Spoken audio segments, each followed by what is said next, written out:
Welcome friends, मैं आप सबका स्वागत करता हूं आपके अपने YouTube channel dear maths DNA पर, जहां पर आज हम ल्यूसेंट पढ़ेंगे, वो भी वन लाइनर क्वेश्चंस के साथ। इसको करने से आपकी पूरी ल्यूसेंट कवर हो जाएगी। आपको इसके बाहर से कभी भी ल्यूसेंट करनी नहीं पड़ेगी, बिल्कुल लेटेस्ट पैटर्न पर। और हाँ, ये आपकी हिस्ट्री की सीरीज़ पार्ट 1 है। यहाँ से आपकी प्रैक्टिस भी होगी अगर आपने पढ़ रखी है तो, और रिवीजन भी होती रहेगी अगर आप बार बार देखेंगे तो। ये आपका बिल्कुल लेटेस्ट पैटर्न है। जिस हिसाब से पेपर रेलवे वगैरह में क्वेश्चन पूछे जा रहे हैं, सिर्फ उस पे बेसिस है। ये मिक्स क्वेश्चन के साथ प्रैक्टिस भी कर सकेंगे आप यहाँ पर। तो अब इसमें पूरी ल्यूसेंट का निचोड़ है, मैं आपको बार बार बता रहा हूँ, और अब आपको बार बार बुक पढ़ने की जरूरत भी नहीं पड़ेगी। तो चलिए शुरू करते हैं। तो फ्रेंड्स, चलिए अपन शुरू करते हैं अपनी सीरीज को। जैसा कि मैं आपको पूरा एक्सप्लेन कर चुका हूं, अब आप क्वेश्चन देख करके भी समझ रहे होंगे ये क्वेश्चन आज के पैटर्न के एग्जाम के बेसिस पे बनाए गए हैं। जिस तरीके से आपके क्वेश्चन एग्जाम में पूछे जाते हैं, ये उसी का बिल्कुल एक निचोड़ मान सकते हैं आपका ल्यूसेंट का। ल्यूसेंट में बहुत सारे क्वेश्चन हैं जो पहले पूछे जाते थे, अब नहीं पूछे जाते, वो इनमें बहुत कम मिलेंगे। मैक्सिमम चीज ही मिलेगी आपको जो यहाँ पर पूछी जाती है। तो सबसे पहले हम शुरू करेंगे भारतीय स्वतंत्रता संघर्ष। आजकल सबसे ज्यादा क्वेश्चन इन्हीं से पूछे जाते हैं। वैसे भी रेलवे या एसएससी या बैंकिंग जितने भी एग्जाम है जिसमें ल्यूसेंट इंपॉर्टेंट है, तो उनसे आपका बहुत रिलेटेड इसमें क्वेश्चंस मिलेंगे आपको सारे। तो भारतीय स्वतंत्रता संघर्ष, सबसे पहले क्वेश्चन है आपका, अंग्रेजों के खिलाफ सबसे पहला विद्रोह किसके द्वारा शुरू किया गया। तो सबसे पहला है कि अंग्रेजों के खिलाफ विद्रोह किसने करा था। करा बहुत से लोगों ने था, जैसे राजा महाराजाओं ने भी किया था, पर सबसे ज्यादा पहले पता लगता है कि अंग्रेजों के खिलाफ जो सबसे पहला विद्रोह शुरू करा था वो आपके करा था सन्यासियों ने।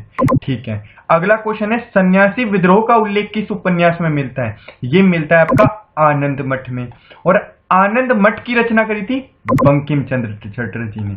तो इस बात को आप याद रखेंगे। पहली बात तो बंकिम चंद्र चटर्जी वही शख्स हैं जिन्होंने हमारा वंदे मातरम लिखा है। वंदे मातरम किन्होंने लिखा है, बंकिम चंद्र चटर्जी ने लिखा है।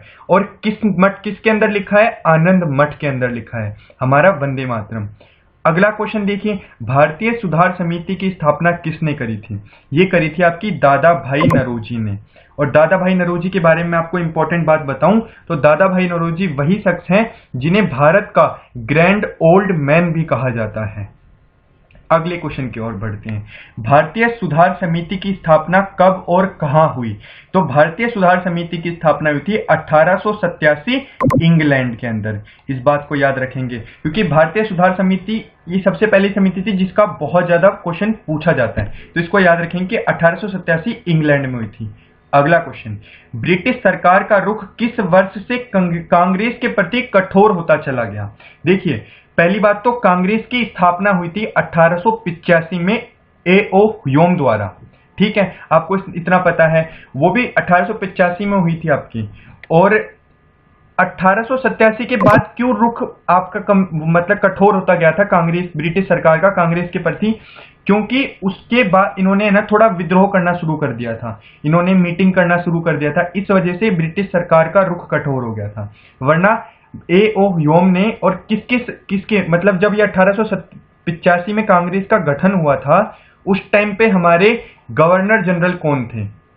उस टाइम पे गवर्नर जनरल, आपके अगला क्वेश्चन आएगा उसमें भी देख सकते हैं आप। किसने कहा था कि कांग्रेस केवल सूक्ष्मदर्शी अल्पसंख्या का प्रतिनिधित्व करती है। ये कहा था लॉर्ड डफरिन ने। किसने कहा था, लॉर्ड डफरिन ने कहा था। अगला देखिए, और लॉर्ड डफरिन वही थे जिनके शासनकाल में, मतलब जब वो हमारे गवर्नर जनरल थे, तब कांग्रेस का गठन हुआ था 1885 में। इस बात को आप याद रखेंगे। कांग्रेस अपने पतन की ओर लड़खड़ाती हुई जा रही है, ये किसने कहा था, लॉर्ड कर्जन ने कहा था। अब लॉर्ड कर्जन के बारे में मैं आपको एक बात बता देता हूं। लॉर्ड कर्जन वही थे जिन्होंने क्या करा था, बंगाल का विभाजन करा था 1905 में। सबसे इंपॉर्टेंट चीज है, आगे क्वेश्चन मिलते रहेंगे पर मैं आपको यहां बताते जाऊंगा तो आगे आपकी रिवीजन होगी। कांग्रेस अपने पतन की ओर लड़खड़ाती हुई जा रही है, ये कहा था लॉर्ड कर्जन ने, और लॉर्ड कर्जन ने ही बंगाल का विभाजन करा था 1905 में। अगला क्वेश्चन देखिए, कांग्रेस क्षय रोग से मरने वाली है, ये किसका मानना रहा है। ये कहा था अरविंद घोष ने। चलिए अगले क्वेश्चन की तरफ। 10th क्वेश्चन, कांग्रेस के लोग पदों के भूखे राजनीतिज्ञ हैं, ये बयान किसने दिया था। ये दिया था आपका बंकिम चंद्र चटर्जी ने। किसने दिया था? बंकिम चंद्र चटर्जी ने। अगला क्वेश्चन देखिए, 11वां क्वेश्चन आपके सामने, घन विकास के सिद्धांत का प्रतिपादन किसने किया? जो घन विकास के सिद्धांत का प्रतिपादन किया था वो 3 जने थे। उनको देखो हम ऐसे याद कर लेते हैं, नरोजी, दत्त एवं वाचा। वरना ये है तो बड़े, पर आप इनको छोटे, बस इनकी शॉर्ट फॉर्म ऐसे याद रखेंगे, नरोजी, दत्त एवं वाचा। घन विकास के सिद्धांत का प्रतिपादन किया था। ब्रिटिश हाउस ऑफ कॉमन्स का चुनाव लड़ने वाले सर्वप्रथम भारतीय कौन थे?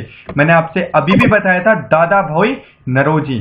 दादा भाई नरोजी पहले भारतीय थे जिन्होंने ब्रिटिश हाउस ऑफ कॉमन्स का चुनाव लड़ा था। इस बात को आप याद रखेंगे।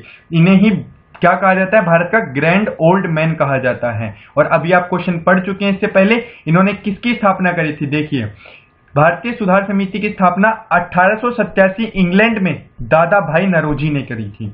इन बातों को आप याद करते चले, क्वेश्चन एक से एक रिलेटेड आएंगे, मैं आपकी रिवीजन कराते रहूंगा। अब देखिए, बंगाल के विभाजन की घोषणा कब और किसने की थी? बंगाल का विभाजन हुआ था 20 जुलाई 1905 को, अभी मैंने आपको बताया। और किसने करी थी? लॉर्ड कर्जन ने करी थी। अभी अभी जस्ट मैंने आपको बताया। ये देखिए, मैंने आपसे कहा कांग्रेस अपने पतन की ओर लड़खड़ाती हुई जा रही है, ये कहा था कर्जन ने, लॉर्ड कर्जन ने। और उन्होंने ही 1905 में बंगाल का विभाजन किया था। इस बात को याद रखेंगे। अगला क्वेश्चन देखिए, बंगाल विभाजन के विरोध में किस आंदोलन की घोषणा की गई थी? जब बंगाल का विभाजन हो रहा था तो लोग बाग आंदोलन करेंगे, ये जाहिर सी बात थी। तो उस वक्त आंदोलन चला था 1905 में, घोषणा करी गई थी स्वदेशी आंदोलन की। किस आंदोलन की? स्वदेशी आंदोलन की घोषणा करी गई थी। अब देखिए, उसकी तारीख भी पूछी गई है। स्वदेशी आंदोलन की घोषणा कब और कहाँ हुई? तो वो हुई थी 7 अगस्त 1905 को कलकत्ता के टाउन हॉल में। अब तक आपने जितने क्वेश्चन देखे वो सारे क्वेश्चन एक से रिलेटेड एक हैं, और ये सारे क्वेश्चन आपके एग्जाम में पूछे जाते हैं। अब हम पढ़ चुके हैं पूरा विद्रोह और संघर्ष भारत के। अब हम पढ़ेंगे मुगल काल के बारे में, जो कि आपका बाबर से शुरू होता है। तो फ्रेंड्स, अब हम पढ़ेंगे मुगल काल बाबर से शुरुआत होती है। सबसे पहली बात है, मुगल काल जो था और मुगल वंश की स्थापना किसने करी थी? वो करी थी आपके बाबर ने। ठीक है, मुगल किसके वंश से संबंधित थे? तो मुगल को बोला जाता है तुर्की के चुगताई वंश से थे। ये याद रखना इस चीज को आपको, मुगल जो थे तुर्की के चुगताई वंश से थे। अगला देखिए, बाबर के वंशजों की राजधानी कहाँ थी? समरकंद। बाबर के जो वंशज थे, मतलब जो बाबर से पहले के जो भी थे, उनकी कहाँ थी राजधानी? समरकंद थी। बाबर ने काबुल पर कब्जा किया था 1504 ईस्वी में। बाबर ने काबुल पर कब्जा करा था। ये वैसे आपका इतना इंपॉर्टेंट क्वेश्चन नहीं है बाबर वाला। बाबर ने काबुल पर कब्जा कब किया, ये आप याद रख सकते हैं। बाबर ने बादशाह की उपाधि धारण की थी 1507 ईस्वी में। मुगल वंश की नींव किसने रखी थी? मैंने आपसे कहा मुगल वंश की नींव रखी थी बाबर ने। अगला क्वेश्चन देखिए, छठा, मुगल वंश की नींव रखने से पहले बाबर कहाँ का शासक था? फरगना का। इस बात को याद रखेंगे, मुगल वंश की नींव रखने से पहले बाबर फरगना का शासक था। बाबर का पूरा नाम था जहीरुद्दीन बाबर। अब मैंने आपको जो बताया पूरी बात सुनिए। सबसे पहले बाबर मुगल वंश की स्थापना करी जहीरुद्दीन बाबर ने। बाबर नहीं बोलेंगे, आप बोलेंगे जहीरुद्दीन बाबर, क्योंकि आपको फिर अलग से नाम याद करने की जरूरत नहीं पड़ेगी। मुगल वंश की नींव रखी थी जहीरुद्दीन बाबर ने। ये पहले फरगना का शासक था। इन्होंने 1507 ईस्वी में बादशाह की उपाधि धारण करी थी। सिर्फ इतनी सी बात बताई मैंने आपको। अगला 8वां क्वेश्चन, बाबर का जन्म 24 फरवरी 1483 ईस्वी में फरगना में हुआ था। इस बात को भी आपको याद रखना है। तारीख ना याद रखें, परंतु आपको सन याद रखनी पड़ेंगे, ईस्वी ईयर याद रखने पड़ेंगे आपको। अगला क्वेश्चन देखिए, बाबर भारत पर पहला आक्रमण किससे विरुद्ध करा था? मतलब किसके विरुद्ध करा था? बाबर ने भारत पर पहला आक्रमण किसके विरुद्ध करा था? उसने करा था यूसुफ जाइयों के विरुद्ध 1519 ईस्वी में। बाबर का पहला महत्वपूर्ण आक्रमण माना जाता है 1526 ईस्वी में। अब देखिए, जो बाबर ने सबसे पहला आक्रमण, अभी सब आप लोगों को जैसे पता होगा, इतना अगर आप लोगों ने थोड़ी बहुत पढ़ी होगी इतिहास, तो आप सब यही मानते होंगे कि बाबर ने पहला आक्रमण करा था जो पानीपत का युद्ध कहलाता है 1526 ईस्वी में। जैसा कि बाबर का ये महत्वपूर्ण आक्रमण माना जाता है, परंतु जो पहला आक्रमण करा था वो करा था यूसुफ जाइयों के विरुद्ध 1519 1319 ईस्वी में। इस बात को याद करके चलेंगे। बाबर के पिता का क्या नाम था? उमर शेख मिर्जा। ये फरगना के राजा थे, इस बात को याद रखना है, फरगना के राजा। फरगना कहां पर था? फरगना था आपका जहां पर बाबर ने, मतलब बाबर कहां का शासक था? फरगना का था। क्यों था? क्योंकि इसके पिता फरगना के शासक थे। तो इन्होंने, बाबर ने अपने पिता की गद्दी धारण करी थी। उसके बाद इन्होंने भारत पर आक्रमण करा, पहला 1519 में। उसके बाद जो दूसरा महत्वपूर्ण आक्रमण माना जाता है वो है 1526 ईस्वी, जिसके बाद माना जाता है कि बाबर ने, मतलब जो भारत पर मुगल वंश की स्थापना हो गई थी।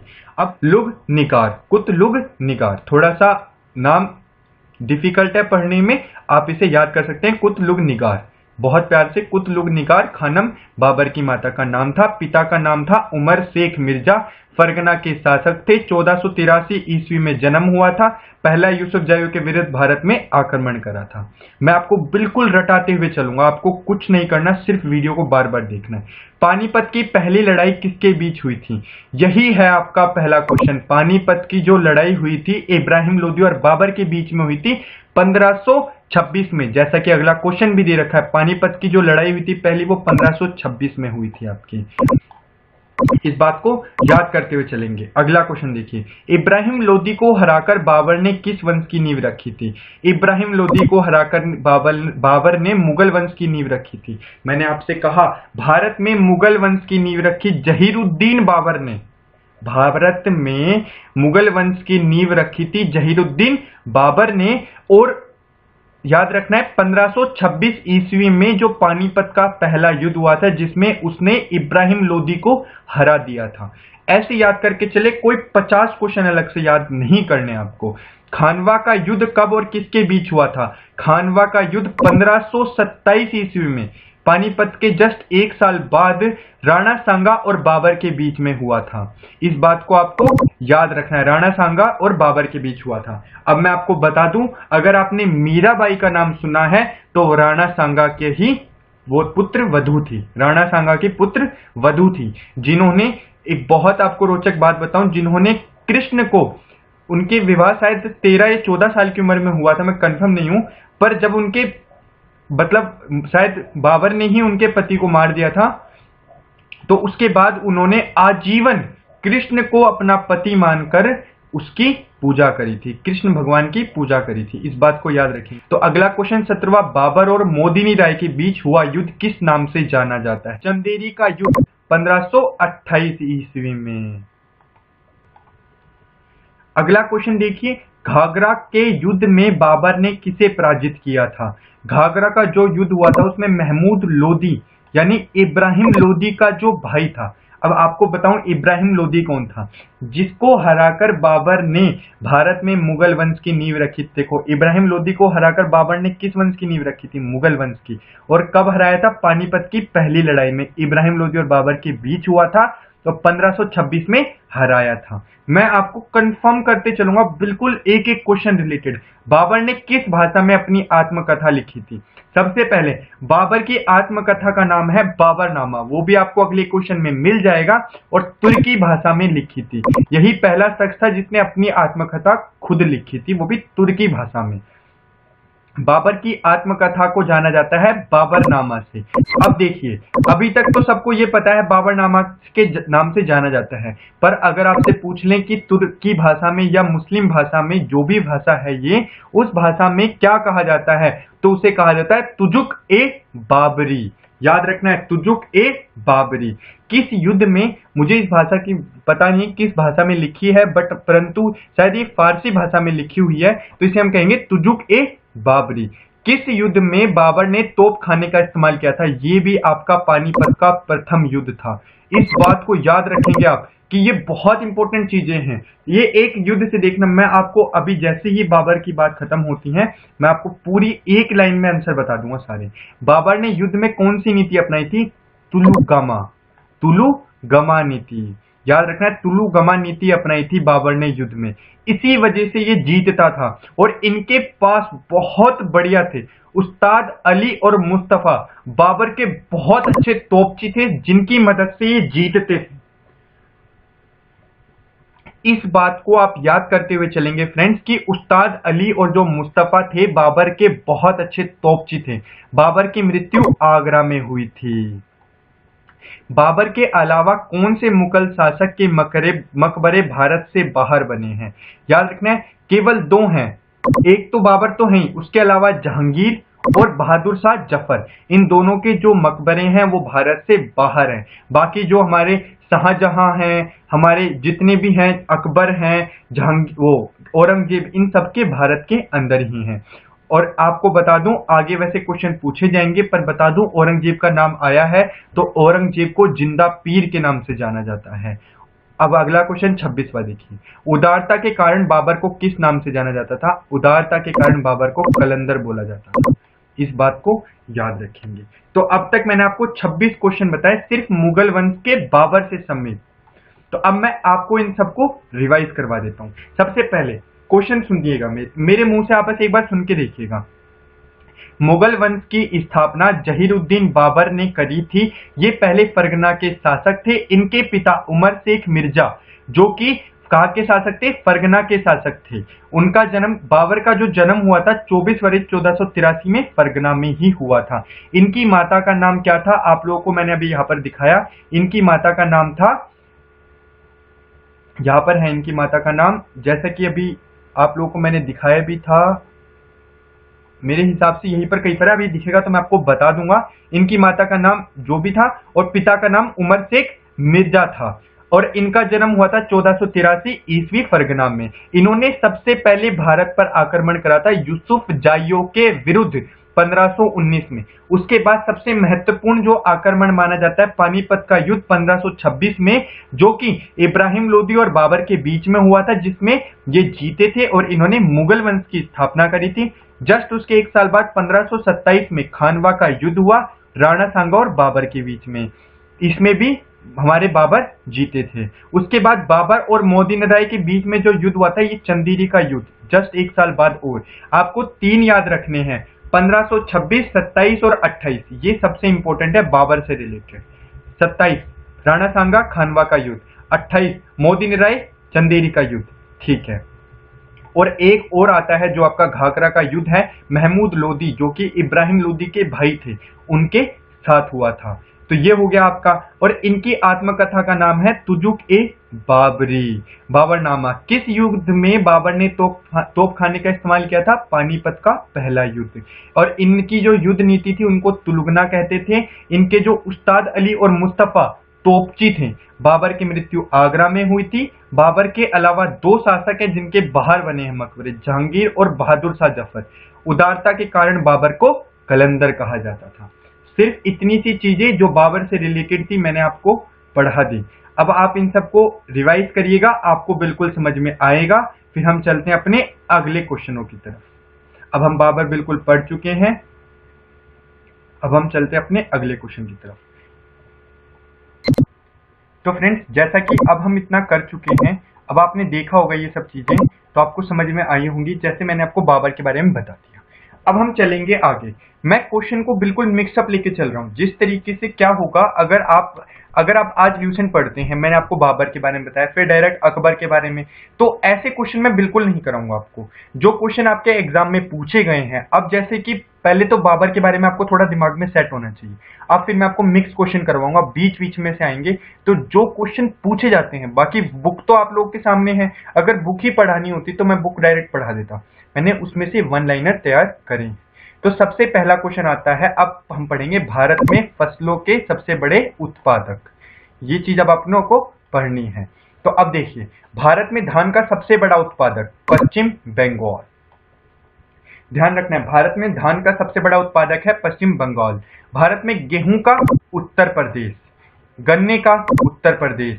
ध्यान रखना है, आपको मैं बताऊं, गेहूं और गन्ना सबसे ज्यादा उत्तर प्रदेश में होता है, धान सबसे ज्यादा पश्चिम बंगाल में। भारत में मूंगफली सबसे ज्यादा गुजरात में होती है। चाय आप लोगों को पता होगी असम में, कॉफी कर्नाटक। ये दो चीज याद रखनी है, कभी भी कॉफी और चाय में कंफ्यूज ना हो।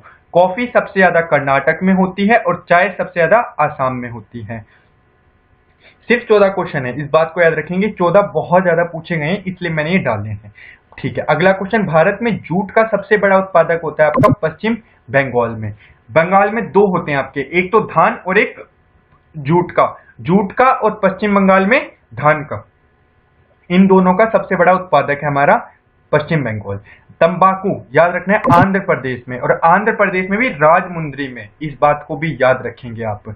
भारत में केला सबसे ज्यादा तमिलनाडु में होता है, इस बात को भी याद रखेंगे आप। भारत में केसर का सबसे बड़ा उत्पादक जम्मू एवं कश्मीर। केसर का नाम तो आपने सुना होगा, केसर बहुत महंगा पदार्थ है। ये भी आपका क्या होता है, केसर मतलब दूध वगैरह में डाल करके जो केसर युक्त बादाम युक्त जो आपके दूध वगैरह लेते हैं तो उससे आपकी सेहत अच्छी होती है। तो केसर का सबसे बड़ा उत्पादक जम्मू और कश्मीर है। भारत में प्याज महाराष्ट्र में होते हैं, काली मिर्च केरल, कपास गुजरात और बांस आसाम। आसाम में दो चीजें आ गई, याद रखनी है आपको। आसाम में एक होती है क्या, चाय, और एक होता है बांस। कर्नाटक में कॉफी होती है, मूंगफली गुजरात में होती है, और गुजरात में कपास भी होती है। ऐसे ही मैंने आपको बताया, आपको सिर्फ इन्हें याद रखना है। सिर्फ 14 क्वेश्चन लेकर के आया हूं जो मुझे इंपॉर्टेंट लगे। चलिए अब हम चलते हैं अपने उन क्वेश्चंस की तरफ जो आपके मतलब आपके स्वतंत्रता संग्राम, आपके हर चीज से रिलेटेड है। आपके जितनी भी चीजें घोषणा हुई थी उन सब चीजों के रिलेटेड क्वेश्चन है। भारत में पहला समाचार पत्र शुरू करा था जेम्स हिक्की ने, याद रखना है। भारत में पहला समाचार पत्र शुरू करा था जेम्स हिक्की ने, जिसका नाम था द बंगाल गजट, ध्यान रखना है। पोस्ट ऑफिस के लेखक हैं रविंद्रनाथ टैगोर, पोस्ट ऑफिस के लेखक है रविंद्रनाथ टैगोर। तो अगला क्वेश्चन है, भारतीय राजनीति में 1947 के बाद किस महिला ने सर्वाधिक योगदान दिया था? अरुणा आसिफ अली, इस बात को याद रखेंगे। जो महिला थी जिन्होंने सबसे ज्यादा मतलब 1947 में के बाद राजनीति में 1947 ईस्वी के बाद सबसे ज्यादा योगदान दिया था अरुणा आसिफ अली ने। उड़ीसा जो अब भारत से अलग हुआ है, बिहार से अलग हुआ है, वो कब हुआ था? 1936 में। आपको बताऊं पहले यूपी बिहार मतलब उत्तराखंड ये सब बहुत बड़ा था, ये सब एक राज्य में ही थे। तो उड़ीसा भी आपका बिहार से निकला हुआ है। सोच के देखिए जो बिहार अभी भी इतना बड़ा है वो पहले कितना बड़ा होगा जब उड़ीसा भी उसमें से निकला हुआ है। सैडलर आयोग का संबंध शिक्षा से था, याद रखना है। सैडलर आयोग नाम बेशक आपका थोड़ा विदेशियों पर ही आपका क्वेश्चन बहुत पूछा जाता है। नागरिकों की सेवा के लिए प्रतियोगी परीक्षा प्रणाली कब आरंभ हुई थी? 1853। नागरिकों की सेवाओं के लिए प्रतियोगी परीक्षाएं जो आज आप कंपटीशन एग्जाम देते हैं वो सबसे पहले भारत में शुरू हुए थे 1853 ईस्वी में। भारत में सर्वप्रथम किसके अंतर्गत सर्वोच्च न्यायालय की स्थापना हुई थी? रेगुलेटिंग एक्ट 1773 में। याद रखना है सर्वोच्च न्यायालय की स्थापना हुई थी 1773 रेगुलेटिंग एक्ट, और सबसे पहले कहां पर हुई थी? कलकत्ता में। क्वेश्चन देखिए, भारत में सर्वप्रथम किस स्थान पर सर्वोच्च न्यायालय की स्थापना हुई? कलकत्ता में, रेगुलेटिंग एक्ट 1773 ईस्वी के तहत, सीधा याद रखेंगे। बनारस हिंदू विश्वविद्यालय BHU बनारस हिंदू यूनिवर्सिटी की स्थापना मदन मोहन मालवीय ने करी थी, जो आज भी हमारे भारत में, इस बात को याद रखनी है आपको। बनारस हिंदू विश्वविद्यालय की स्थापना मदन मोहन मालवीय ने करी थी। भारत में मुसलमानों की उच्च शिक्षा के लिए किसका योगदान सर्वाधिक है? ये है हमारे सर सैयद अहमद खां, इन्होंने ही कई यूनिवर्सिटीज बनाई थी।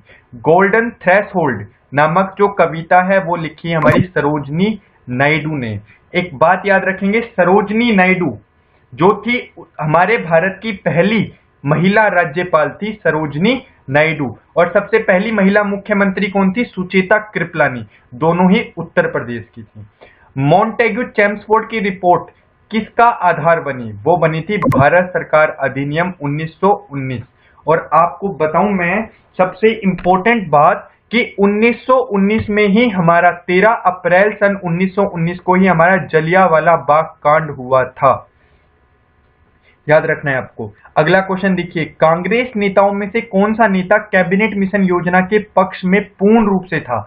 हमारे जो सरदार पटेल थे वो जो थे कैबिनेट मिशन योजना आई थी उसके पक्ष में थे, इस बात को याद रखना है। कांग्रेस के एक नेता थे सिर्फ जो कि कैबिनेट मिशन योजना के पक्ष में पूर्ण रूप से थे।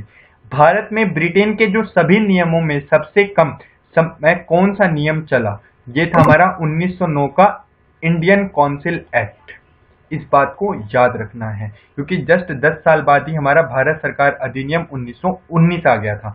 अब मैं आपको अभी सरदार पटेल के बारे में ऊपर एक क्वेश्चन बताया कि ये नेता थे जो कि कैबिनेट मिशन के पक्ष में थे। इनके बारे में बताऊं, इन्हें भारत का क्या कहा जाता है, भारत का क्या, इन्हें वर्ल्ड का, जो हमारी सबसे बड़ी स्टैचू मूर्ति है गुजरात के अंदर, वो इन्हीं की है। इन्हें यूनिटी मैन ऑफ इंडिया कहा जाता है। और इनको सरदार की जो उपाधि दी थी वो मेरे हिसाब से जो एक आंदोलन हुआ था महिलाओं ने दी थी, बालिग्राम ऐसे कुछ करके था, आगे क्वेश्चन आएगा आप देख लीजिएगा, पर मैंने आपको हिंट दे दिया है। आगे क्वेश्चन देखिए, जो सोम प्रकाश नामक समाचार पत्र था किसने आरंभ किया था? ईश्वर चंद्र विद्यासागर। इनके बारे में आपने बहुत सुना होगा, ये बहुत अच्छे लेखक भी थे।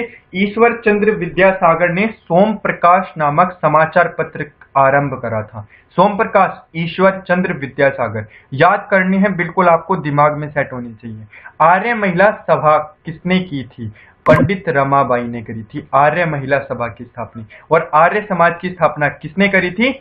आगे देखिएगा, विमेन्स इंडिया एसोसिएशन की स्थापना 1917 में सदाशिव अय्यर ने करी थी। ठीक है, मैं फ्रेंड्स आपको बिल्कुल गलत जानकारी नहीं देना चाहता, इसलिए मैं आपको बोल देता हूं, मुझे पता भी होते हैं। जैसे जो आर्य सभा की स्थापना करी थी मैं आपको बता दूं, पर मैं चाहता हूं कि आपको बिल्कुल क्वेश्चन के साथ जानकारी मिले, और जो मुझे पता है मैं उस साथ साथ आपको बता चुका हूं। और मेरे बारे में आप लोग जानते होंगे, मैं रेलवे में सिलेक्टेड हूं, इस वक्त रेलवे में वर्किंग भी हूं, तो आप बिल्कुल बिना झिझक के साथ आप आराम से अपनी तैयारी कर सकते हैं। सर्वप्रथम जो प्रेस सेंसरशिप लागू करा था वो लॉर्ड वेलेस्ली ने करा था, इस बात को याद रखेंगे। ठीक है, किस एक्ट के अंतर्गत भारत के गवर्नर जनरल को अध्यादेश जारी करने की शक्ति प्रदान की गई थी? ये था आपका इंडियन काउंसिल एक्ट 1861। इसके तहत आप भारत में क्या कर सकते थे? अध्यादेश जारी कर सकते थे। कांग्रेस का विभाजन गरम दल व नरम दल में कब हुआ था? याद रखना है, देखो सबसे बड़ी बात यह हुआ था आपका 1907 सूरत में हुआ था। सूरत अधिवेशन हुआ था 1907 में, जब कांग्रेस का विभाजन हुआ था। और 1905 में बंगाल विभाजन हुआ था। याद रखना है, दोनों ही लॉर्ड कर्जन के समय में हुए थे। आजाद हिंद फौज की स्थापना रास बिहारी बोस ने करी थी। बहुत इंपॉर्टेंट क्वेश्चन है, आजाद हिंद फौज की स्थापना रास बिहारी बोस ने करी थी। और जो भारत का विभाजन हुआ था, अच्छा अब मैं आपसे कहूं भारत का विभाजन कब हुआ? भारत का विभाजन हुआ था सन 1947, जब पाकिस्तान और हिंदुस्तान में इन दोनों का बंटवारा हुआ था। तो उस वक्त हमारे जो कौन थे वायसराय? लॉर्ड माउंटबेटन थे। कांग्रेस ने पूर्ण स्वराज्य की मांग कब की थी? कांग्रेस ने पूर्ण स्वराज्य की मांग करी थी 31 दिसंबर 1929 को। याद रखना है, क्रिप्स मिशन भारत आया था 1942 को। सर्वप्रथम मुसलमानों के लिए जो पृथक राज्य का सुझाव दिया था शायर इकबाल ने। सबसे पहले याद रखना, यहां से भारत का जो विभाजन हुआ था यहां से शुरू हो गया था। सबसे पहले हमारे शायर इकबाल थे, उन्होंने कहा था कि मुसलमानों के लिए एक पृथक राज्य का सुझाव दिया था जिन्होंने।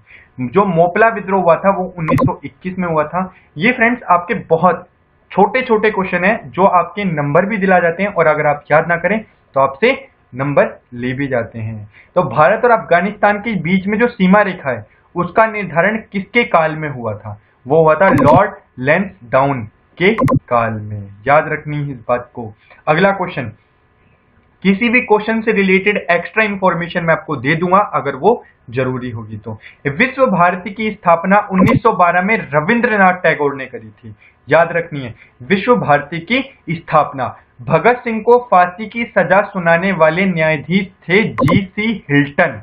याद रखना है। और मैं आपको भगत सिंह के बारे में बता दूं तो भगत सिंह को महज शायद 22 से 24 साल की उम्र में ही फांसी दी गई थी, और ये चाहते तो फांसी वहां से भाग भी सकते थे। इनको कई अवसर भी दिए गए, परंतु इन्होंने वो सारे अवसर ठुकरा दिए। आपको अगर आपने इनके बारे में अभी तक नहीं देखा है, कुछ भी इंफॉर्मेशन मूवी बनी है, आप इनके बारे में देखें, आपको एक प्रेरणा मिलेगी कि कैसे 22 से 24 साल की उम्र में इनके बारे में एक कहावत ये भी की जाती है कि जब इनकी माँ इनके लिए शादी की प्रस्ताव लेकर के आई थी तो उन्होंने कहा था मैं शादी नहीं कर सकता, और उन्होंने मना कर दिया था। तो आप इनके बारे में पूरी मूवीज वगैरह हैं वो भी देख सकते हैं। भगत सिंह को फांसी की सजा सुनाई थी जीसी हिल्टन ने। भवानी मंदिर नामक पुस्तक लिखी है बरिंद्र कुमार घोष ने। जो नया पोस्ट ऑफिस एक्ट था वो 1854 में आया था, याद रखना है। 1857, याद रखना है, 1857 भारत का सबसे पहला संग्राम माना जाता है, स्वतंत्रता संग्राम माना जाता है 1857 भारत का। उस वक्त भारत का बादशाह किसे घोषित किया गया था? बहादुर शाह जफर को, याद रखना है। जब एक बात बताइए क्यों घोषित करा गया? 1857 तक हमारे देश में भारत में अंग्रेजों का राज चल रहा था। तो जो जितने भी हमारे जो राजा थे कई कई रियासतों से, जैसे हमारी रानी लक्ष्मीबाई थी हमारे यहाँ से, तो इन सब ने हमारा एक राजा बनाया, बादशाह बनाया, जो कि हम सबका मतलब जितने भी जो स्वतंत्रता संग्रामी थे उन सबका हेड, तो बहादुर शाह जफर को बनाया गया था। दिल्ली में केंद्र सचिवालय, सेंट्रल सेक्रेटेरिएट के उत्तरी और दक्षिण खंडों का वास्तुविद कौन थे? ये थे एडवर्ड लुटियंस। इनके बारे में और बताऊंगा मैं आपको। एडवर्ड लुटियंस ने शायद हमारे ये है पार्लियामेंट, इनका भी स्थापना है, इनके भी वास्तुकार यही थे। भूदान आंदोलन किसने चलाया? विनोबा भावे ने। इनके बारे में बहुत क्वेश्चन पूछे जाते हैं भूदान आंदोलन, इसलिए मैंने पूरा मार्क कर दिया, इसे याद रखेंगे। भारत का राष्ट्रीय पंचांग शक संवत है, याद रखिएगा। आप जो आज कैलेंडर देखते हैं ये शक संवत है, मतलब शकों ने जो कैलेंडर बनाया था वो है ये कैलेंडर। हमारे दो कैलेंडर होते हैं, हिंदू जो, जैसे अगर हिंदू संवत के हिसाब से मतलब विक्रम संवत, हिंदू जो कैलेंडर बोला जाता है उसे विक्रम संवत बोला जाता है, वो हमारे हैं। एक है विक्रम संवत, एक होता है शक संवत। जो हमारा राष्ट्रीय पंचांग है वो शक संवत पर आधारित है। आपको दोनों की बताऊंगा कि दोनों की स्थापना कब कब हुई थी और किसने करी थी। आगे चलते हैं। भारत के राष्ट्रीय ध्वज का डिजाइन तैयार किया था पिंगली वेंकैया ने। सर्वप्रथम किस भारतीय को नोबेल पुरस्कार मिला था? वो मिला था 1913 में रविंद्रनाथ टैगोर को गीतांजलि के लिए। मैं आपको बिल्कुल इंपॉर्टेंट बातें बताते चलूंगा, साथ साथ देखते रहिए आपका अपना चैनल। स्वदेशी वाहिनी के संपादक कौन थे? के रामकृष्ण पिल्ले। वैसे स्वदेशी वाहिनी मेरे हिसाब से इतना इंपॉर्टेंट नहीं है, पर आप याद करते चलिए। Indian onset Valentine सिरोल।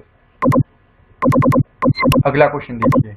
1878 का वर्नाक्यूलर प्रेस एक्ट रद्द करा था लॉर्ड रिपन ने। आपको मैं एक बात बता दूं, जो वर्नाक्यूलर प्रेस एक्ट था ये बहुत हार्ड एक्ट था, मतलब जितने भी प्रेस वाले थे, जितने भी न्यूज़पेपर वाले थे, इसमें आप कुछ गलत नहीं छाप सकते थे अंग्रेजों के खिलाफ। इसको बिल्कुल निगरानी में रखा जाता था। तो ये वर्नाक्यूलर प्रेस एक्ट उन्होंने ही बनाया था, अंग्रेजों ने ही, परंतु लॉर्ड रिपन ने इसे रद्द कर दिया था क्योंकि बहुत हार्ड नियम थे इसमें। विश्व इतिहास की झलक के रचयिता, याद रखना है, ये पुस्तक अभी तक तो ज्यादा पूछी नहीं गई है, परंतु बहुत से लोगों को नहीं पता होगी कि जवाहरलाल नेहरू ने लिखी थी विश्व इतिहास की झलक, जो कि जवाहरलाल नेहरू हमारे देश के पहले प्रधानमंत्री थे। 27 दिसंबर 1911 को जन गण मन कहां पर गाया गया था? ये गाया गया था कोलकाता अधिवेशन में। इस बात को भी याद रखना है आपको, 27 दिसंबर 1911 को। यहां तक आपके जितने भी क्वेश्चन इंपॉर्टेंट थे मैंने आपको बता दिया, वो चाहे आपके किसी वायसराय से रिलेटेड हो, जनरल से हो, अटॉर्नी जनरल से हो, या किसी नेता से हो, किसी बुक से हो, किसी संपादक से हो, किसी डेट से हो, वो सारी चीजें यहाँ पर कवर करी गई हैं। तो ये तो मैं आपको धीरे धीरे करके पूरी चीजें बता दूंगा, बहुत लंबी पीडीएफ है, आप चलते रहिए हमारे साथ, आपको बिल्कुल बुक उठाने की जरूरत नहीं पड़ेगी। देखिएगा किस तरीके से इसको सेट करा गया कि आपके दिमाग में सेट होगा। अब तक हमने पढ़ा, हम ऐसे चल रहे हैं, बीच बीच में हम आपके क्वेश्चन ऐसे उठाएंगे कि अगर बुक से ही उठा लेते तो बुक में और हमारी बात में फर्क ही क्या रह जाता। इसलिए हम एक बिल्कुल स्ट्रेटेजी के साथ आगे बढ़ रहे हैं। अब हम चलेंगे हिस्ट्री के अंदर वापस। कौन सी हिस्ट्री के अंदर? पुरानी हिस्ट्री के अंदर, जिसमें मौर्य काल, आपके मकबरे वगैरह, पानीपत के युद्ध, सब कुछ आपका इसमें आएगा। कोई भी एक पैटर्न फॉलो इसमें, मतलब ऐसा नहीं है कि आपका एक उठाया और उसी के बारे में लगातार पूछ लिए।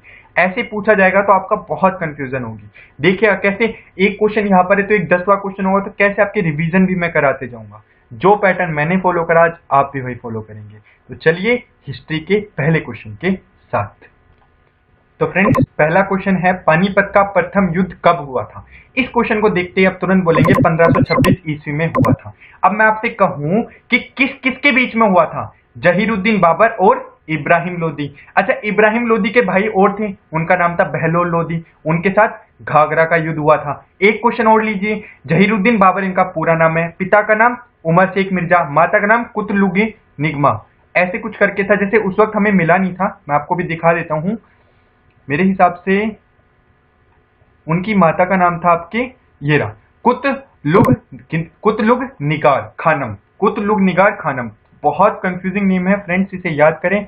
मेरे लिए कंफ्यूजिंग है, आप लोगों के लिए नहीं होगा मुझे पता है, तो इसे याद करके चलें, कुतलुग निगार खानम। उमर शेख मिर्जा पिता का नाम, यूसुफ जयो के विरुद्ध पहला युद्ध 83 में 1483 फरगना में जन्म हुआ। जहीरुद्दीन पूरा नाम था, फरगना के पहले शासक थे। बाबर ने मुगल वंश की स्थापना करी थी भारत के अंदर। और महमूद लोदी, इब्राहिम लोदी के जो भाई थे, उनके साथ घाघरा का युद्ध हुआ था। याद रखने हैं सारे क्वेश्चन, ऐसे ही क्वेश्चन रिवाइज कराते मैं चलूंगा आपको। आगे देखिए, अगला क्वेश्चन आया, नालंदा विश्वविद्यालय किसके लिए प्रसिद्ध था? बौद्ध धर्म दर्शन के लिए। याद रखिए, भारत या पूरी दुनिया का सबसे पहला विश्वविद्यालय था नालंदा विश्वविद्यालय। इस बात को याद रखेंगे, और इस बात को आप गर्वान्वित महसूस होने चाहिए, आप लोग गर्वान्वित होने चाहिए कि भारत ही पहला ऐसा देश है जिसने दुनिया को बताया कि पढ़ाई भी करी जाती है, जिसने पहले यूनिवर्सिटीज, गुरुकुल बनाए, विश्वविद्यालय बनाए। तो ये बात आपको गर्वान्वित महसूस करवानी चाहिए अपने आप पर। मौर्यों के बाद दक्षिण भारत में सबसे प्रभावशाली राज्य था सातवाहनों का। इस बात को याद कर लेंगे आप लोग। मौर्यों के बाद दक्षिण भारत में सबसे प्रभावशाली राज्य किसका था? सातवाहनों का। हुयेन त्सांग की भारत यात्रा के समय सूती कपड़ों के उत्पादन के लिए सबसे प्रसिद्ध नगर था मथुरा। देखिए, और हेमत्सांग हर्षवर्धन के शासनकाल में, जी हाँ, थोड़ा माइंड से उतर जाता है बार बार, हर्षवर्धन के शासनकाल में भारत आया था। प्राचीन काल में जो मानव द्वारा सर्वप्रथम किस अनाज का प्रयोग हुआ था? चावल का। याद रखना, ना ही गेहूं ना ही जौ, सबसे पहले मानव ने चावल का उपयोग करा था। कौन सा मकबरा द्वितीय ताजमहल कहलाता है? बीबी का मकबरा। और ये किसकी बीबी का मकबरा है? देखो, बीबी का मकबरा बोला जाता है, ये औरंगजेब की पत्नी का मकबरा है, औरंगजेब की बेगम का मकबरा है बीबी का मकबरा, औरंगाबाद में। याद रखेंगे। किस चीनी जनरल ने कनिष्क को हराया था? पेग चाओ ने। ये पेग चाओ ने कनिष्क को हराया था। वैसे आपको बताऊं, कनिष्क बहुत महान राज्य था, राजा था, और इन्होंने ही, कनिष्क ने ही मेरे हिसाब से विक्रम या शक संवत में से किसी एक की स्थापना करी थी। तो आप आगे चलिए, आगे आपको कंफर्म हो जाएगा। मैं आपको बिल्कुल टिप्स पे याद करा के रहूंगा, देखिएगा। अंतिम मौर्य सम्राट की हत्या किसने करी थी? वो थे पुष्यमित्र शुंग ने। जो अंतिम मौर्य सम्राट था, उनका नाम था शायद बृहद्रथ, उसकी हत्या करी थी पुष्यमित्र शुंग ने करी थी। याद रखेंगे इस बात को। बाल विवाह प्रथा का आरंभ हुआ था गुप्त युग में। बाल विवाह के बारे में आपको पता होगा, जो कि अब भारत में बंद है, बैन है, जो इलीगल मानी जाती है, वो गुप्त युग में शुरू हुई थी, गुप्त काल में। एक बात आपको मैं बताऊं, चंद्रगुप्त मौर्य और गुप्त काल दोनों अलग हैं।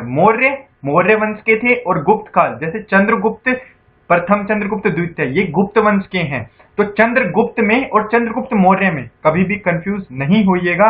गुप्त वंश की स्थापना श्री गुप्त ने करी थी, याद रखेंगे। और हितोपदेश की रचयिता थे नारायण पंडित। एतमाद उद दौला का मकबरा आगरा में है। एतमाद उद दौला का मकबरा आपका आगरा में है। अगला देखिए, अजंता और एलोरा की जो कलाकृतियां हैं, उनका संबंध किस काल से है? याद रखेंगे, गुप्त काल से है। अजंता और जो एलोरा की कलाकृतियां हैं, गुफाएं हैं, इनके अंदर जो कलाकृतियां बनाई गई हैं, ये गुप्त काल से संबंधित हैं। जजिया कर को अंतिम रूप से किस मुगल बादशाह ने समाप्त करा? देखिए, जजिया कर कई बार लगाया गया, फिर हटाया गया, फिर लगाया गया, फिर हटाया गया, ठीक है, पर जो अंतिम रूप से हटाया था, वो हटाया था मोहम्मद शाह रंगीला ने। अब आपको बताऊं, इन्हें रंगीला बादशाह कहा जाता था, वो भी मैं आपको बताऊंगा। चलते रहिए आप आगे, बस साथ में बिल्कुल चलते रहिए।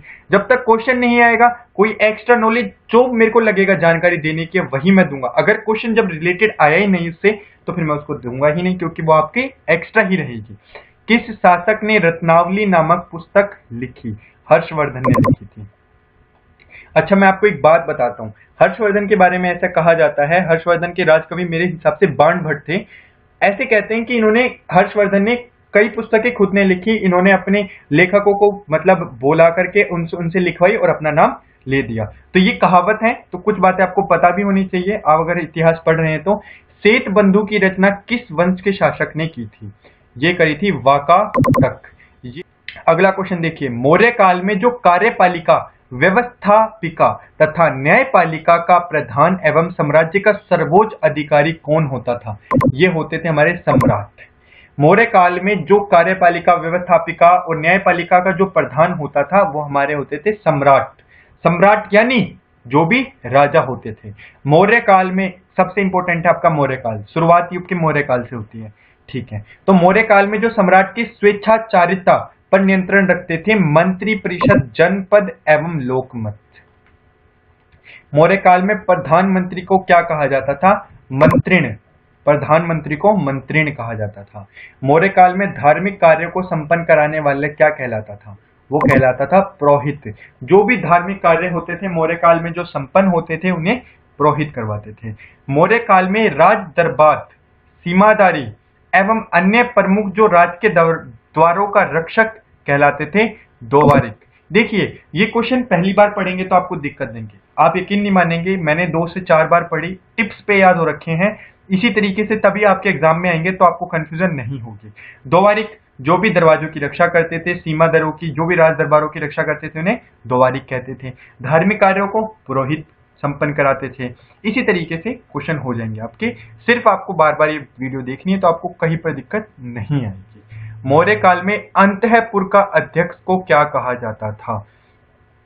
अंतर्वेदिक। मौर्य काल में जो अंतःपुर का अध्यक्ष होता था उसे वेदिक, अंतर्वेदिक कहा जाता था। मौर्य काल में आय का संग्रह करने वाला क्या कहलाता था? समाहर्ता।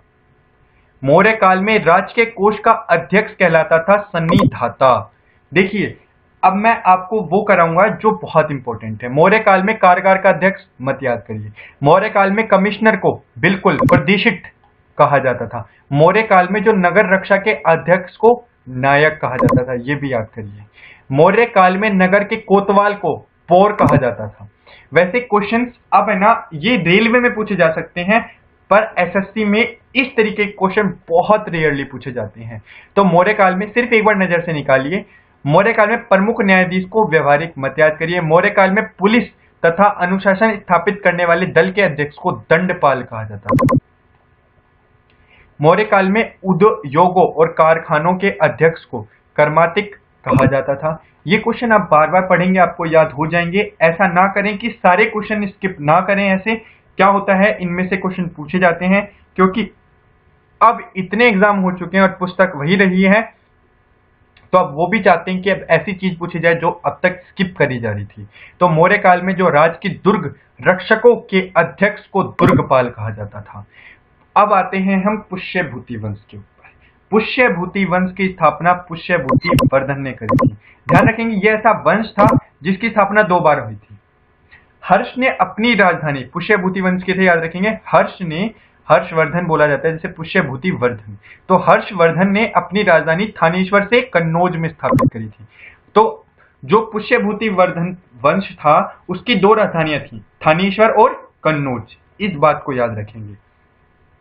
मुमताज महल, अब बताइए मुमताज महल कौन है? मुमताज महल जी हाँ वही महिला है, वही बेगम है किनकी? शाहजहां की, जिनके नाम पर क्या बनवाया गया था?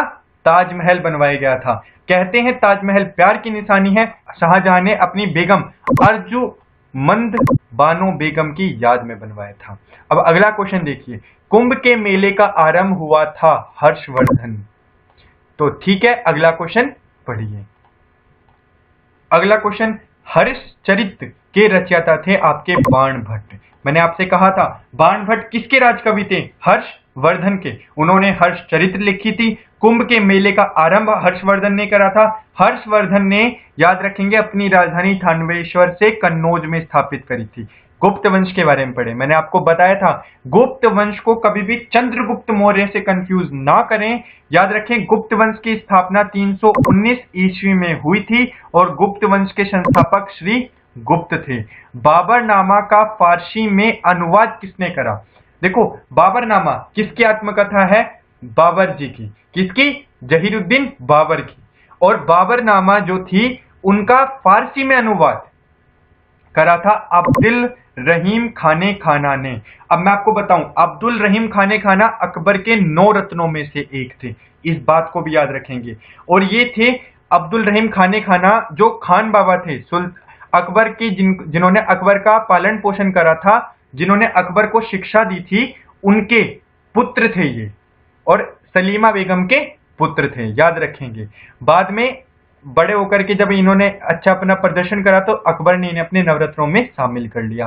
पुराणों में अशोक का उल्लेख किस नाम से किया गया है? अशोक को अशोक वर्धन कहा गया था, इस बात को याद रखेंगे। अशोक भारत के बहुत महान राजा हुए थे। किस मुगल बादशाह को उसकी उदारता के कारण कलंदर, अभी पढ़ा था, बाबर को कहा गया है। और आप बाबर ना बोल के जहीरुद्दीन बाबर बोलेंगे तो आपको एक क्वेश्चन याद नहीं करना पड़ेगा अलग से। गद्दी पर बैठने से पहले औरंगजेब कहाँ का गवर्नर था? याद रखेंगे, औरंगजेब बहुत ही क्रूर बोला गया है। औरंगजेब दक्कन का गवर्नर था, याद रखेंगे। औरंगजेब ने शाहजहां को बंद करवा रखा था सलाखों के पीछे, याद रखेंगे इस बात को। भारत में शिलालेखों का प्रचलन किस शासक ने किया? अशोक ने करा था। भारत में जो शिलालेखों का प्रचलन किया था वो अशोक ने शुरू करा था। विक्रम संवत का आरंभ 57 ईसा पूर्व में हुआ था, याद रखेंगे। अभी मैंने आपसे बताया था, क्वेश्चन थोड़ी देर पहले हमने पढ़ा, इस बात को ध्यान से सुनिएगा। मैंने आपसे कहा भारत का जो राष्ट्रीय पंचांग है वो कौन सा है? शक संवत है। अब उसका बिल्कुल डिटेल में याद रखेंगे कि 78 ईस्वी में शक संवत की स्थापना हुई थी और विक्रम संवत की स्थापना 57 ईसा पूर्व में हुई थी, बिल्कुल याद रखेंगे। विक्रम संवत 57 ईसा पूर्व, जिसे हिंदू कैलेंडर भी बोला जाता है। जो हिंदू पंचांग है वो विक्रम संवत को मानता है, जो राष्ट्रीय पंचांग है वो शक संवत को मानता है। महाभारत का जो फारसी में अनुवाद करा था वो फैजी ने करा था, याद रखना है। और इसका नाम था रजनामा। क्या नाम था? रजनामा। अंकरवोट का मंदिर कंबोडिया में, बहुत इंपॉर्टेंट क्वेश्चन है। अब आपने ये पढ़े, अब आप इतना पढ़ चुके हैं, अब हम करेंगे महत्वपूर्ण जीके के सवाल और जवाब के कुछ। अब देखना क्वेश्चन किस तरीके से आएंगे, आंसर किस तरीके से होंगे, इसमें आपका साइंस भी आ जाएगा, सब कुछ आ जाएगा। तो अब आप इसको देखिए। तो फ्रेंड, जैसे अब आपने कर लिया, अंकरवोट का मंदिर कहां पर है? कंबोडिया में। जैसे अब अगले क्वेश्चन है, मैं आपको क्वेश्चन करवाता हूं, आप इन्हें देखिए। पहला क्वेश्चन है, मंडल कमीशन किस प्रधानमंत्री के कार्यकाल में लागू हुआ था? मंडल कमीशन हुआ था, वीपी सिंह प्रधानमंत्री थे उनके कार्यकाल में। अगला क्वेश्चन, सार्स। सार्स की फुल फॉर्म होती है, देखो सार्स की पहले तो क्या होती है? SARS। इसकी होती है सेवर एक्यूट डेफिशिएंसी सिंड्रोम। विषाणुओं द्वारा फैलने वाला रोग होता है। विषाणु यानी बैक्टीरिया, विषाणु यानी बैक्टीरिया। भारत में हरित क्रांति के जनक हैं MS स्वामीनाथन। सबसे इंपॉर्टेंट क्वेश्चन आपका, इसको याद रखेंगे। श्वेत क्रांति दूध से संबंधित है, दुग्ध यानी दूध से संबंधित है, और भारत में इसके जनक थे वर्गीस कुरियन। वर्गीस कुरियन, ठीक है। गोधरा कांड जो हुआ था वो किस लिए प्रसिद्ध है? गोधरा कांड रेलगाड़ी में लोगों को जलाए जाने के लिए प्रसिद्ध है। गोधरा कांड हुआ था, गोधरा का पर गुजरात में हुआ था, वहां पर रेलगाड़ी में लोगों को जिंदा जला दिया गया था। अंतिम मुगल शासक थे बहादुर शाह जफर द्वितीय, और याद रखेंगे बहादुर शाह जफर द्वितीय। सती प्रथा का सबसे ज्यादा विरोध करा था राजा राम मोहन रॉय ने। ओबीसी का फुल फॉर्म होता है अदर बैकवर्ड क्लासेस। ये सारे क्वेश्चन आपके पूछे गए हैं, वहीं से मैं निकाल के लाया हूं। और इनके अलावा जब हम अगला पार्ट करेंगे उसमें सारे क्वेश्चन वो होंगे जो जो छूटे हैं। जितने हिस्ट्री के क्वेश्चन बनते हैं मैं आपको 3 से 4 पार्ट करवाऊंगा, उसमें सारी चीजें कवर कर दूंगा, उसके बाहर कोई क्वेश्चन नहीं आएगा। सेल, मैं सिर्फ आपको हिस्ट्री, इतिहास की जितनी भी भारत के हैं, विश्व का, वो सारे 3 से 4 पार्ट में कवर करा दूंगा। उसके बाद आपको कहीं से कुछ पढ़ने की जरूरत नहीं पड़ेगी। सेल स्टील उत्पादन के लिए प्रसिद्ध है। डिमांड ड्राफ्ट को क्रॉस क्यों किया जाता है? क्योंकि ताकि भुगतान बैंक के खाते के द्वारा ही किया जा सके। ये बीच बीच में कुछ क्वेश्चंस अगर आपके इकोनॉमिक्स वगैरह के, साइंस वगैरह के आ जाते हैं तो घबराएं नहीं बिल्कुल भी। पुष्कर, सबसे पहली बात पूछा है, पुष्कर मेल नहीं मेला कहाँ लगता है आपका? जयपुर में। देखो पहली बात तो ये है कि पुष्कर है कहां पर? अजमेर में। पर पुष्कर मेला देखो दो हैं, एक तो पुष्कर मेला अजमेर में भी लगता है और एक पुष्कर मेला जयपुर में भी लगता है, याद रखेंगे। आजाद हिंद फौज की स्थापना सिंगापुर में हुई थी। क्षेत्रफल की दृष्टि में जो भारत का स्थान है वो विश्व में 7वां स्थान है। जनसंख्या की दृष्टि के हिसाब से 2011 में हमारी जनगणना हुई थी तो हमारी पॉपुलेशन 1 अरब 25 करोड़ के आसपास थी। तब हम दूसरे स्थान पर आते थे जनसंख्या के हिसाब से। शायद इस बार जब 2021 में होगी तो हम प्रथम स्थान पर आ जाएंगे, कुछ ना कुछ अनुमान ये लगाया जा रहा है। जाकिर हुसैन का संबंध तबला से है। लाल बहादुर जो शास्त्री थे उनकी जो समाधि है वो विजय घाट दिल्ली में है, इस बात को याद रखेंगे।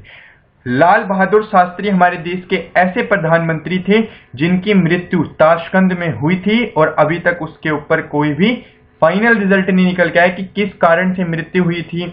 अचानक से ताशकंद गए थे, वहां पर इनकी मृत्यु हो गई थी, आकस्मिक बोल सकते हैं। सबसे पूछे जाने वाला क्वेश्चन आपके सामने है, स्वेज नहर जोड़ती है लाल सागर और भूमध्य सागर को। अब आपने ये पढ़ा, भारत के प्रधानमंत्रियों की सूची में आपको आगे करवाऊंगा। पहले देखिए, एक तो मसालों की रानी इलायची को कहा जाता है। कुछ क्वेश्चन है जो आपके बीच बीच में आएंगी तो आप इनको देखते रहिए, बाकी मैं अलग से साइंस, भूगोल, अर्थव्यवस्था, संविधान, इन सब की मैं ऐसी सीरीज लेकर के आऊंगा, आप यकीन नहीं मानेंगे। ये मेरे पास 1000 पेजेस की पीडीएफ तैयार करी है मैंने। तो अब आप देख लीजिए 1000 पेजेस में मैं आपको किस तरीके से बिल्कुल पैटर्न के साथ पढ़ाऊंगा। बिल्कुल चिंता मत रखिए, आपको कहीं से पढ़ने की जरूरत नहीं पड़ेगी। इसके बाद नाजीवाद, याद रखना है ये शब्द जो नाजिज्म, हिंदी इंग्लिश में नाजिज्म और हिंदी में नाजीवाद के संस्थापक थे एडोल्फ हिटलर। Adolf Hitler. दीन ए दलाही धर्म किसने चलाया था? अकबर ने चलाया था। इस क्वेश्चन को मत देखिए।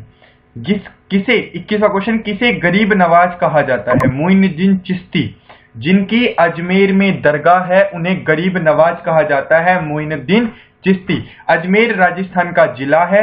अजमेर में पुष्कर है, पुष्कर में ब्रह्मा जी का मंदिर है। पूरे भारत में इकलौता मंदिर ब्रह्मा जी का वही है। कुतुब मीनार कहां पर है? दिल्ली में है। कुतुब मीनार कहां है? दिल्ली में। अगला क्वेश्चन देखिए, पर्वत और पहाड़ के बीच की भूमि को कहते हैं घाटी, इस बात को याद रखेंगे। सहरिया जनजाति राजस्थान में पाई जाती है। कुछ क्वेश्चन आपके भूगोल से संबंधित भी आ रहे हैं तो आप बिल्कुल भी चिंता ना करें। मानचित्र में पर्वत और पहाड़ को दर्शाया जाता है लाल रंग से। ये क्वेश्चन पूछा जाता है, ये बीच बीच में इसलिए आ रहे हैं क्योंकि ये मैंने आपके उठाए थे कहां से? क्वेश्चन पेपर से। तो बीच बीच में अगर कोई दिक्कत आती है, कोई क्वेश्चन आ जाता है तो बिल्कुल ना हिचक करें, पढ़ते रहें। सिल्क रेशम जो सबसे बड़ा उत्पादक देश है वो कौन सा है? चीन का। कई बार जो हम कॉपी पेस्ट वगैरह करते हैं, जब उठाते हैं चीजों को जगह जगह से, तो ये बीच बीच में एरर आ जाते हैं, तो बिल्कुल नो टेंशन होकर चलते रहिए। कारगिल जो युद्ध था उस समय जो पाकिस्तान के प्रधानमंत्री थे वो थे नवाज शरीफ। जब हम क्वेश्चंस वगैरह उठाते हैं, कॉपी करते हैं प्रीवियस ईयर्स में से, तो कभी कभार दिक्कत आ जाती है, तो आप बिल्कुल चिंता ना करें, आपको मैं हिस्ट्री ही करा रहा हूं, एक पैटर्न के साथ ही चल रहे हैं। अगला क्वेश्चन देखिए, भारत का राष्ट्रीय पक्षी मोर है। भारतीय राष्ट्रीय कांग्रेस की स्थापना 1885 में हुई थी। A.O. ह्यूम ने करवाई थी। लॉर्ड क्या नाम था उनका? कौन थे उस वक्त गवर्नर जनरल? उस वक्त लॉर्ड डफरिन थे, याद रखेंगे, लॉर्ड डफरिन। कौन सी आकृति भूमिगत जल से बनी है? वो है कार्स्ट वीडो। खरीफ फसल मक्का है। बाजरे की फसल अक्टूबर नवंबर में काटी जाती है। अब देखिए, बै से बाजरा शुरू होता है आपका, बाजरा बै से शुरू होता है तो याद रखें काटते भी अक्टूबर, बै आ रहा है बार बार, अक्टूबर और नवंबर में काटते हैं। याद करने का तरीका, एस्किमो जो होते हैं, एस्किमो उनके घर बर्फ के बने होते हैं, याद रखेंगे। दिल्ली से पहले भारत की राजधानी कलकत्ता थी। जो लाल त्रिकोण होता है उसका संबंध परिवार कल्याण से है। कंप्यूटर रेखा दर्शाती है समुद्र तल से समान ऊंचाई, समुद्र तल से समान ऊंचाई और आकार वाले स्थान। कावेरी नदी दक्षिण में बहती है, इसे दक्षिण भारत की गंगा कहा जाता है। कावेरी नदी दक्षिण में बहती है और इसे दक्षिण भारत की गंगा कहा जाता है। महाभारत के रचयिता वेद व्यास थे। महाभारत जिसका फारसी में अनुवाद, उसका फारसी में टाइटल क्या है? रजनामा। याद रखेंगे। श्रीलंका में कौन सी जनजाति सबसे अधिक पाई जाती है? सिंहली। श्रीलंका सिंहली, याद रखेंगे। होलिका दहन के समय कौन सा अनाज जलाया जाता है? जौ। अगर आपको पता हो, अगर आप होलिका दहन जब मनाते हो तो आप लोगों को पता होगा, डंडे के आगे रस्सी मतलब वो जौ बांध करके होलिका दहन में हम जौ पकाते हैं, जलाया जाता है। गांव के मेले में जो पंजीकरण शुल्क से किसे आय होती है? जिला परिषद को पंजीकरण शुल्क से। खुदाई खिदमतगार की स्थापना खान अब्दुल गफ्फार खान ने करी थी। याद रखेंगे इसको। गंगा यमुना नदी का जो संगम स्थल है वो इलाहाबाद में। गंगा और यमुना नदी कहाँ पर मिलती हैं? इलाहाबाद में मिलती हैं। हिमालय के सबसे उत्तरी पर्वत श्रेणियों को हिमाद्री कहते हैं। ये कुछ क्वेश्चन हैं, आप इन्हें करते रहिए। आपके आ रहे होंगे तो बिल्कुल ऐसे मत सोचें कि कुछ क्वेश्चन आपके भूगोल के आ रहे हैं, अर्थव्यवस्था के आ रहे हैं, तो आप इन्हें पढ़ते रहिए। मैं आपको बिल्कुल पैटर्न वही चला रहा हूँ, ये प्रीवियस ईयर थे। इसके बाद मैं आपको एक बिल्कुल पैटर्न के साथ सारे क्वेश्चन जितने भी हैं हिस्ट्री के, आपके जितने आधुनिक भारत मतलब मध्यकाल भारत जितने भी थे वो सब मैं करवाऊंगा। बुद्ध के बचपन का नाम सिद्धार्थ था। भारत की समुद्री सीमा की लंबाई 7500 किलोमीटर है। मेघ स्तनीय सेल्यूकस का राजदूत था। और आपको पता होगा सेल्यूकस निकेटर कौन थे? ये पहले तो सिकंदर का सिकंदर का सेनापति था। सिकंदर का सेनापति बोलो या राजदूत वो बोलो, सेनापति, बिल्कुल सिकंदर का सेनापति था। पर बाद में जब सिकंदर की मृत्यु हुई और फिर उसके बाद हमारे चंद्रगुप्त मौर्य ने जब उनको हरा दिया, किसको? घनानंद को, तो फिर सेल्यूकस निकेटर की पुत्री सेल्यूकस निकेटर को भी हराया। फिर सेल्यूकस निकेटर ने अपनी पुत्री के साथ किसका विवाह करा दिया? चंद्रगुप्त मौर्य का। फिर ये सेल्यूकस निकेटर जो था उनका राजदूत मेगस्थनीज था, वो चंद्रगुप्त मौर्य के दरबार में आया था। बिल्कुल हिस्ट्री को समझते हुए चलिए। कथकली केरल का है। कली केरल ऐसे याद रखेंगे। उज्जैन किस नदी के किनारे है? गोदावरी नहीं, उज्जैन शिप्रा नदी के किनारे है। यहां पर आपका थोड़ा एरर है, इस बात को याद रखेंगे। उज्जैन जो है आपका शिप्रा नदी के किनारे है, तो इस बात को याद रखें। इस क्वेश्चन को थोड़ा सा नोट डाउन कर लें। ये गोदावरी नहीं है आपका, गोदावरी गलत है। यहाँ पर आएगा शिप्रा नदी के। उज्जैन जो है शिप्रा नदी के किनारे है। अगला क्वेश्चन, जो दल बदल कानून हुआ था वो 1985 में पारित हुआ था। ये देखिए फ्रेंड्स, अब यहाँ पर हो गया। अब जैसे अगला आपका कंप्यूटर सामान्य विज्ञान दिखा रहा होगा, ये इसलिए दिखा रहा है क्योंकि हमने क्या करा है, जितने एक सीरीज होती है क्वेश्चन पेपर्स की, वहां से हमने उठाए, उसके बाद एक सेट उठाया, 10 सेट लिए, फिर 10 सेट के अलग अलग कर दिए। इस वजह से थोड़ा सा ऊपर नीचे है। मैं आपको बिल्कुल पैटर्न के साथ अगली क्लास में जितने भी मैं आपको बता देता हूं, देखिए किस तरीके से होगा। जैसे हमारी अगली क्लास शुरू होगी ना, आप देखिएगा, हम शुरुआत में गवर्नर जनरल, कवियों के उपनाम, आधुनिक भारत का इतिहास और जितने भी संस्थापक थे, ये मुगल वंश के, गुप्त वंश के, मौर्य वंश के, इन सब वंश के, पुष्यमित्र शुंग जो थे, वर्धन वंश के, इन सब के जितने भी हैं वो सब करेंगे।